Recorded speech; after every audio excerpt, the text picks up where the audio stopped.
Hello दोस्तों, 25 जुलाई के current affair programme में मैं मनोज कुमार आप सभी लोगों का स्वागत करता हूं और आज हम इसके सभी इंपॉर्टेंट टॉपिक, सभी इंपॉर्टेंट क्वेश्चंस को देखने की कोशिश करेंगे। और जैसा कि मैंने हमेशा आप लोगों से कमिटमेंट किया है कि आप लोगों को इस क्लास में बिल्कुल बिल्कुल सिंपल तरीके से टू द पॉइंट सभी काम की चीजें मिलेंगी। कोई आलतू-फालतू चीज मैं आप लोगों के साथ में डिस्कस नहीं करता। अगर आप रियली में 2027-2028 की तैयारी कर रहे हैं, तो डेफिनेट सी बात है कि आपको इनके नोट्स साथ के साथ बना लेने चाहिए। और एक मैंने कमिटमेंट और भी किया हुआ है कि आपके मंडे से इसमें थोड़ा-सा कुछ चेंज होंगे स्टेट पीसीएस की चीज़ों को लेकर के, जिससे कि दोनों तरीके के छात्रों का इसमें काम चल सके। ओके? तो चलिए इस चीज़ को हम लोग स्टार्ट करेंगे और बताइएगा ये प्रयास मेरा कैसा है, किस तरीके का है? क्योंकि देखिए अल्टीमेट एक चीज़ है, स्टूडेंट आईएएस और पीसीएस दोनों की तैयारी करता है, दोनों में से कहीं पर भी उसका रिजल्ट आए, तो कम से कम एक उसको तसल्ली मिलती है। अल्टीमेट टारगेट तो यूपीएससी है, नो डाउट, बट पीसीएस भी अगर साइड से कवर होता रहे तो क्या इश्यू है? और कभी-कभी कुछ क्वेश्चन्स ऐसे भी होते हैं, जो बिल्कुल पीसीएस लेवल के होते हैं, ईज़ी क्वेश्चन यूपीएससी पूछ लेता है। इसलिए मैंने इसमें ध्यान में रख करके ये प्रोग्राम में थोड़ा-सा तब्दीली करने की कोशिश की है। चलिए, लेकिन इसमें ये मतलब समझिएगा कि ये जो पढ़ा रहा हूँ इसमें कोई बदल जाएगा नहीं। ये कंटेंट इसी लेवल का रहेगा, हाई लेवल का रहेगा, साथ के साथ कुछ नई चीज़ें और जुड़ जाएँगी। ओके, चलिए आज का सेशन हम लोग स्टार्ट करते हैं। फटाफट जिन लोगों ने अभी तक मेरा टेलीग्राम ग्रुप जॉइन नहीं किया है, वो इस टेलीग्राम ग्रुप को स्कैन करके फटाफट जॉइन कर सकते हैं और मुझे इंस्टाग्राम पर फॉलो कर सकते हैं। ओके, चलिए आज सबसे पहला जो टॉपिक है दोस्तों वो है आपका अमेरिका सऊदी अरब के बीच में एक सिविल न्यूक्लियर एग्रीमेंट हुआ है। ये बात हम लोगों ने देखी होगी, सुनी होगी कि अमेरिका और सऊदी अरब के बीच में ये अमेरिका का यूएसए वाला पोर्शन ये रहा अलास्का, और इसके बीच में ये रहा आपका सऊदी अरब का पोर्शन। इन दोनों के बीच में ये हुआ है। ये चाइना रसिया से नहीं हुआ बल्कि इसके साथ हुआ। ये एक शांतिपूर्ण समझौता है, सहयोग की धारा 123 के तहत दोनों पर समझौते पर हस्ताक्षर हुए हैं और मध्य पूर्व की कूटनीति को यह बदल सकता है। कैसे बदल सकता है? देखिए, यह समझौता पुराने गोल्ड स्टैंडर्ड को हटाता है, जिससे सऊदी अरब को यूरेनियम संवर्धन की अब संभावित छूट मिल जाएगी। पहले ये छूट नहीं मिलती थी। नंबर एक, IAEA international atomic energy agency के एडिशनल प्रोटोकॉल को अनिवार्य नहीं बनाया गया है। वो अचानक निरीक्षण की अनुमति देता है कि अचानक आएगा और निरीक्षण करेगा, ऐसा नहीं है। आप आराम से आएंगे, बता करके आएंगे तो सारी चीजें होंगी, ऐसा नहीं है। तो उसमें भी चेंज कर दिया गया है। इसका उद्देश्य है सऊदी को रूस और चाइना के प्रभाव से दूर रखना, इनके प्रभाव से दूर रखना। इसलिए अमेरिका ने यह सब किया है और यह सऊदी अरब के विजन 2030 के स्वच्छ ऊर्जा लक्ष्यों को पूरा करने की दिशा में एक महत्वपूर्ण कदम माना गया है। तो ये आपका, इसको आप देख सकते हैं। आप इसे समझना चाहें तो देखिए आईआर के हिसाब से भी समझ सकते हैं, एनर्जी के पॉइंट ऑफ व्यू से भी समझ सकते हैं, इकोनॉमी के पॉइंट ऑफ व्यू से कि कैसे कैसे किया, लेकिन मोस्टली ये आईआर का टॉपिक है।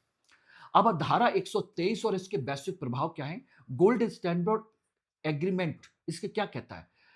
ये गोल्ड स्टैंडर्ड एग्रीमेंट कहता है कि यूरेनियम संवर्धन पर पूरी तरह रोक होगी। आईएईए एडिशनल प्रोटोकॉल जो है वो कभी भी जाकर के इंक्वायरी कर सकता है। इंटरनेशनल एंगल जो है एनपीटी, नॉन प्रोलिफरेशन ट्रीटी और एनएसजी, इनके मानकों का पालन करना होता है। लेकिन इसने इसको छूट दे दी, संवर्धन की छूट दे दी है कि हथियारों की होड़ का खतरा है। यह हो सकता है, छूट देने पर हथियारों की होड़ हो सकती है।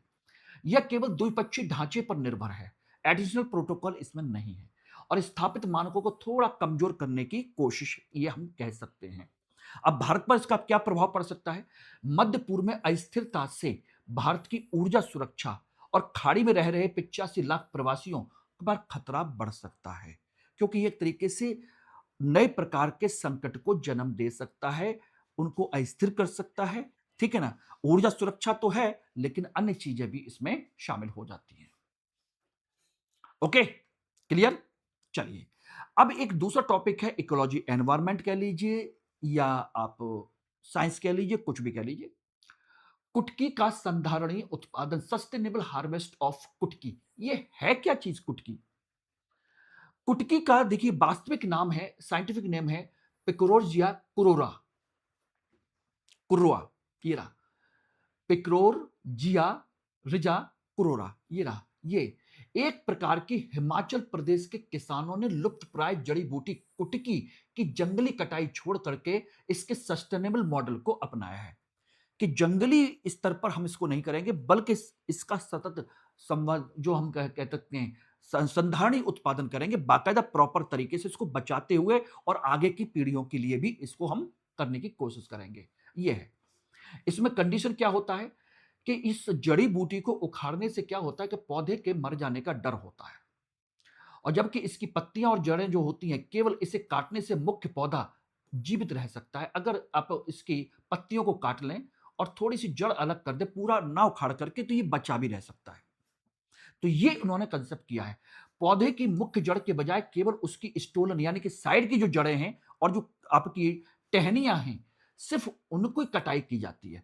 पुरानी विधि में पौधा उखाड़ा जाता था, वो पौधा मर जाता था। नई विधि से ऐसा नहीं होगा, सालों तक इसका उपज कर सकते हैं। Biotechnology department department of biotechnology Himalayan bio resource mission के संस्थागत समर्थन इसको प्राप्त हुआ है। और कुटकी जो है लिवर रोगों के लिए और बुखार के इलाज में एक आयुर्वेदिक औषधि है, बहुमूल्य औषधि है लिवर की डिजीज के लिए। अब कंडीशन ये थी कि पहले निकालने वालों को भ्रम था कि दवा दवा जड़ में है, लेकिन वैज्ञानिक सत्य यह है कि औषधि तत्व उसके स्टोलन में है, साइड वाली जड़ों और पत्तियों में, टहनियों में है। इस वजह से वो पूरा ही उखाड़ देते थे। अब ऐसा लगता है कि ऐसा नहीं है। ये लगभग 2700 से 4500 मीटर की हाइट पर, यानी कि बिल्कुल पर्वतीय इलाकों में ही इसकी उगाई होती है अल्पाइन रीजन में। इसमें कुटकिन नामक तत्व होता है जो आयुर्वेद में कफ और पित्त दोष को संतुलित करता है। ये समझ लेना। आयुषेयन रेड संकटग्रस्त अत्यधिक दोहन के कारण यह अत्यधिक संकटग्रस्त था आयुषेयन में। अब कहो सर आयुषेयन में तो जानवर होते हैं, नहीं बेटा, पशु पक्षी पौधे सब इसमें हैं। फ्लोरा एंड फौना आपकी दोनों चीजें हैं, ये ध्यान रखना। तो ये आयुषेयन की रेड लिस्ट में था। साइट्स की परसिस्ट 2 में है, अपेंडिक्स 2 में। अंतरराष्ट्रीय व्यापार पर इसके सख्त नियम है, और इसीलिए इस पर विशेष तौर पर प्रयास किया गया है। तो आपके लिए ये काफी इंपॉर्टेंट है, और इसका साइंटिफिक नेम याद रख लीजिएगा, कहां पर पैदा होती है, इसका उपयोग कहां होता है। ये 3-4 चीजें आपको विशेष तौर पर ध्यान रखने की आवश्यकता है, इससे ज्यादा जरूरत नहीं है। ठीक है ना। अगला आता है गोदावरी पुष्करालू। गोदावरी पुष्करालू ये एक आंध्र प्रदेश सरकार ने 2027 में होने वाले विशाल धार्मिक आयोजन गोदावरी पुष्करालू की सुरक्षा बुनियादी ढांचे के लिए 50 करोड़ रुपए का बजट अनाउंस किया है, केवल सुरक्षा और उसकी बुनियादी ढांचे की मूलभूत विशेषताओं के लिए। इसे बेसिकली दक्षिण भारत का कुंभ मेला कहा जाता है, Kumbh Mela of south India, जो हर 12 साल में आयोजित होता है। मुख्य रूप से राजमुंद्री और कोबरू में गोदावरी के नदी के तट पर मनाया जाता है। यह ध्यान रखिएगा कहां पर। इसका एक एक पॉइंट बहुत इंपॉर्टेंट है एग्रीकल्चर के पॉइंट ऑफ व्यू से। भीड़ प्रबंधन, अभी से एआई आधारित निगरानी और स्थायी घाटों के निर्माण की प्रक्रिया अभी से शुरू हो चुकी है। यह आंध्र प्रदेश, तेलंगाना और पड़ोसी राज्यों से करोड़ों लोग यहां पर आते हैं। ये देखिए, करोड़ों लोग आते हैं यहां पर, जैसे हमारे यहां होता है उसी तरीके से। अब बात आती है कि ये कंसेप्ट क्या है, इसका खगोलीय और सांस्कृतिक आधार क्या है। पुष्करालू का आयोजन पूरी तरीके से बृहस्पति ग्रह के 12 राशियों के गोचर पर निर्भर करता है। ठीक है ना, ये ध्यान रखना, बृहस्पति ग्रह से इसका संबंध है और बाकी बाकी अन्य राशियों से। देखिए जनरली देखा जाए तो गंगा नदी जो है मेष राशि को रिप्रेजेंट करती है, नर्मदा जो है वृषभ को, यमुना जो है कर्क राशि को, और गोदावरी जो है सिंह राशि से जुड़ी हुई परंपरा है। ये आपके जॉडिक साइन है। और जब इसमें बृहस्पति गोचर के शुरुआती 12 दिन आदि पुष्करम और अंतिम 12 दिन अंत पुष्करम के सबसे अधिक पवित्र माने जाते हैं। ये समझ लेना, ये कंसेप्ट है। स्कंद पुराण के अनुसार पुष्कर को भगवान शिव से पवित्र नदियों के जल में निवास करने का वरदान प्राप्त हुआ था। और सांस्कृतिक दृष्टिकोण, श्रद्धालु नदी में पवित्र स्नान और पूर्वजों के तर्पण करते हैं। ये है।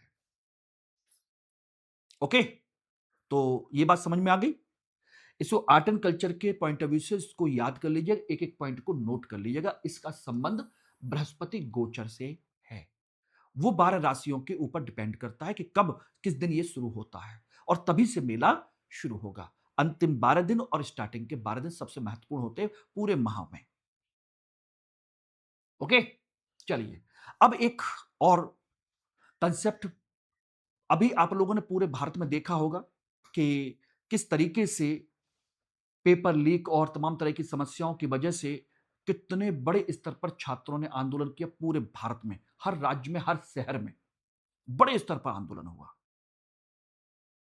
भारत सरकार ने अभी शिक्षा मंत्री धर्मेंद्र प्रधान का इस्तीफा हो गया है।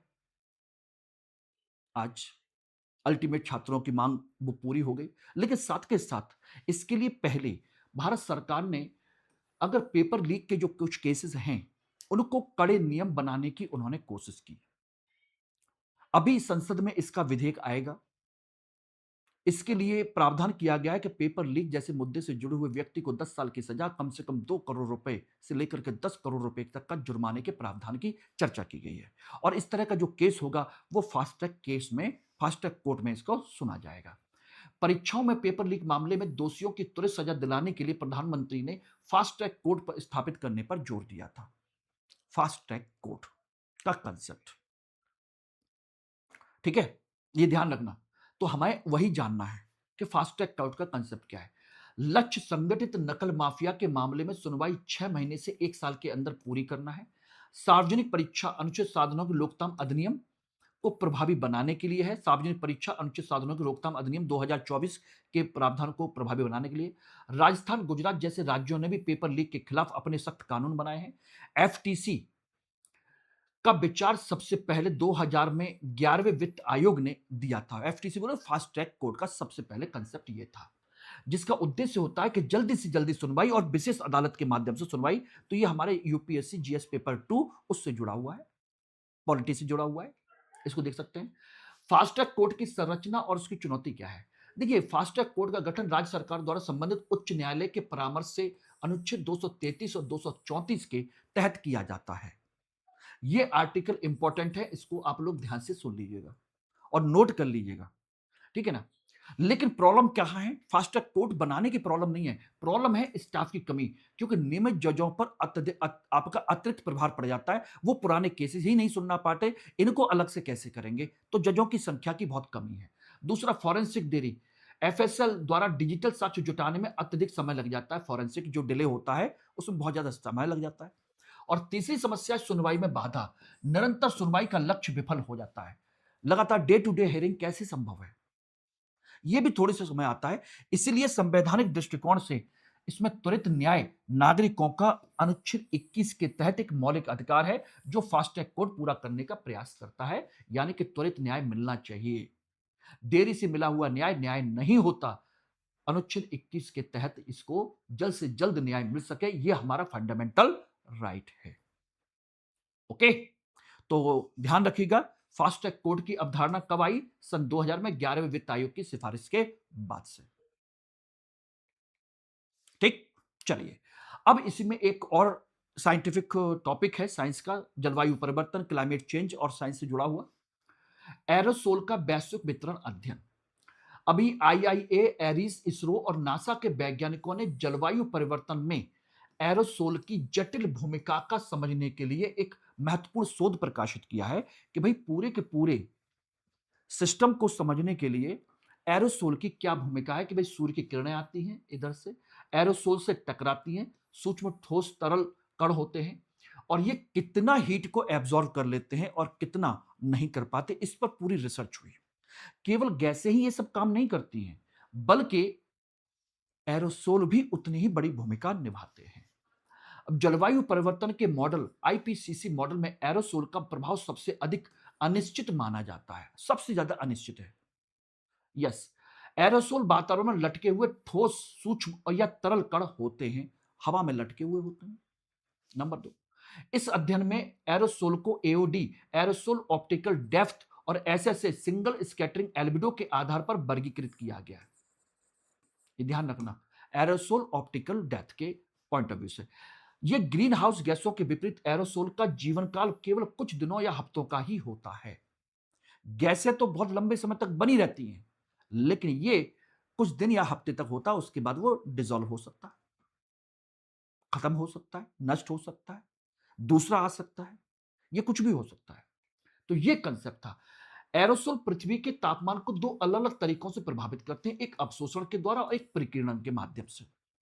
यस, कुछ तो एब्जॉर्ब करते हैं, कुछ उस पर टकरा करके दूसरी दिशा में निकल जाते हैं। एक तो यह है कि इसको उन्होंने एब्जॉर्ब कर लिया, दूसरा यह है कि उन्होंने इस बादल से टकरा करके आपकी किरणों को दूसरी दिशा में निकाल दिया।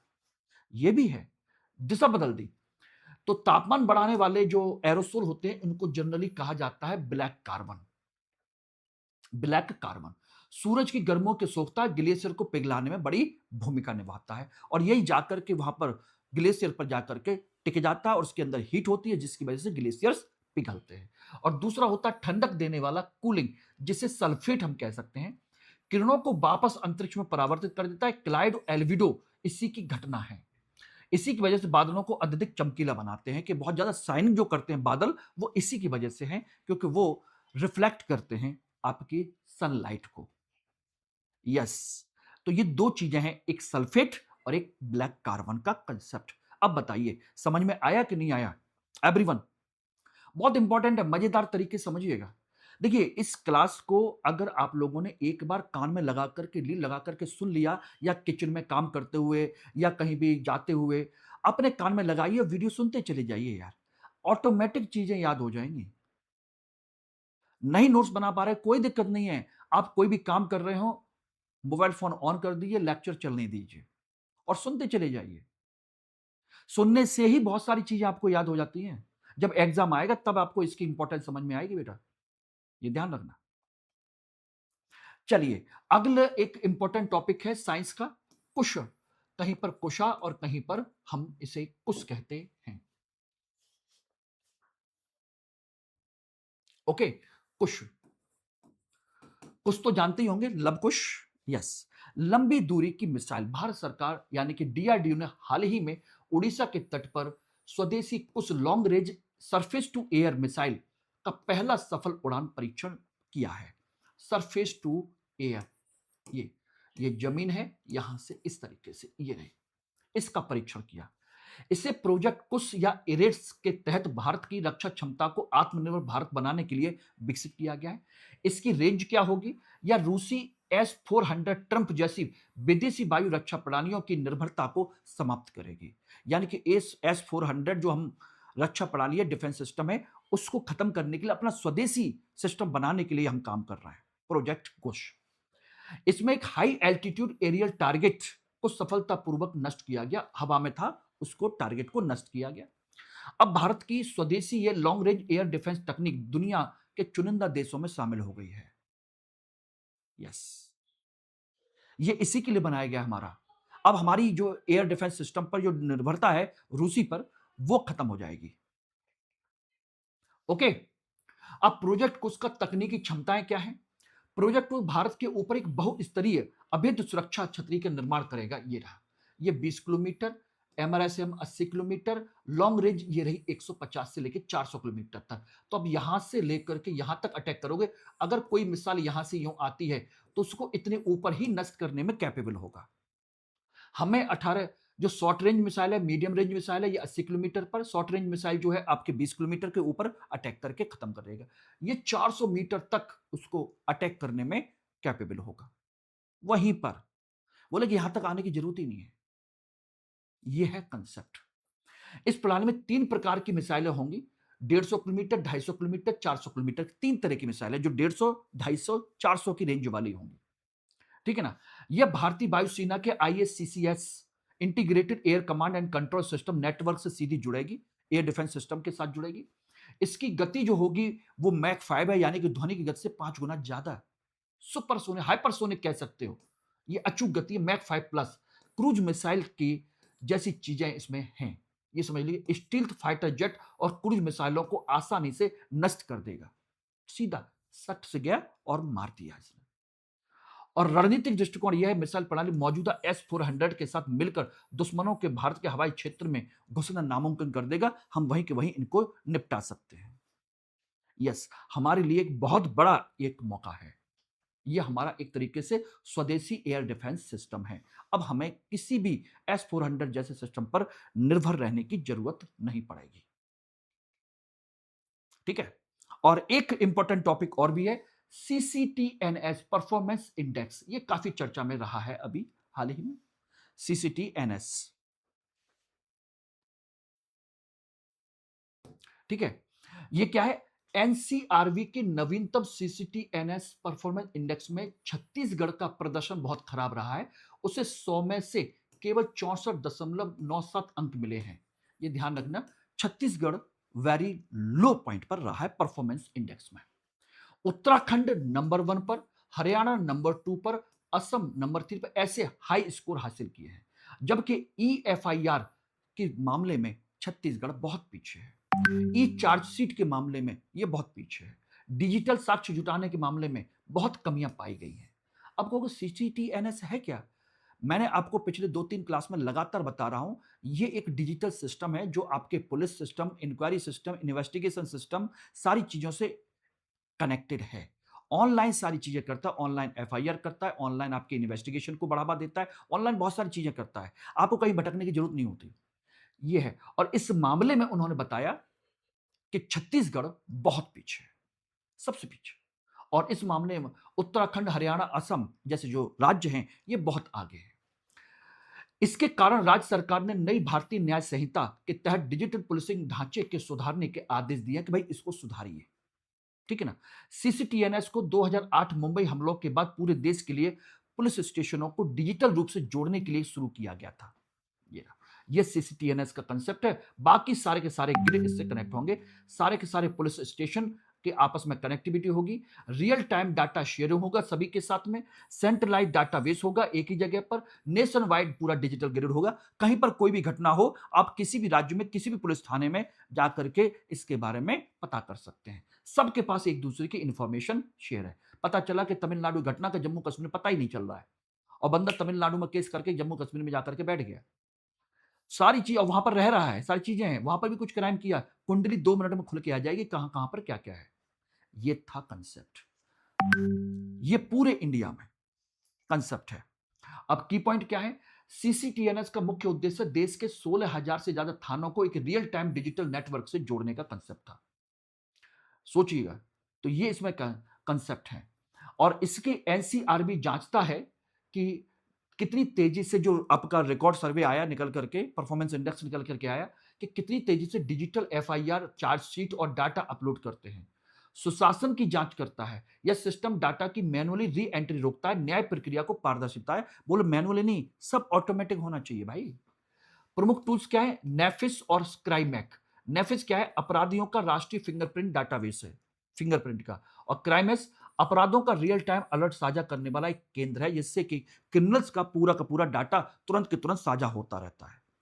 और आईसीजेएस जो नेटवर्क है, ये प्रोसिक्यूशन, पुलिस, ई कोर्ट, प्रिजनर्स और फोरेंसिक, इन सब को कनेक्ट करता है। यस, यानी कि बहुत तेजी से इंडिया डिजिटल टेक्नोलॉजी की ओर मूव कर रहा है, डिजिटलाइजेशन की ओर मूव कर रहा है। तो आई थिंक अब ये सारी चीज समझ में आ गई होंगी। इनके एक एक पॉइंट को आप लोग नोट कर लीजिएगा और बताइएगा आज की क्लास आपकी कैसी लगी है। और कल ध्यान रखना, संडे को 12 बजे हम लोग मिलेंगे कुछ नई धमाल के साथ में। एमसीक्यू का प्रैक्टिस तो होगा, करंट वीकली प्रैक्टिस तो होगा, लेकिन उसमें कुछ धमाल भी होगा, कुछ नई चीजें भी होंगी, कुछ नया कंसेप्ट भी होगा। थैंक यू वेरी मच, मिलते हैं कल।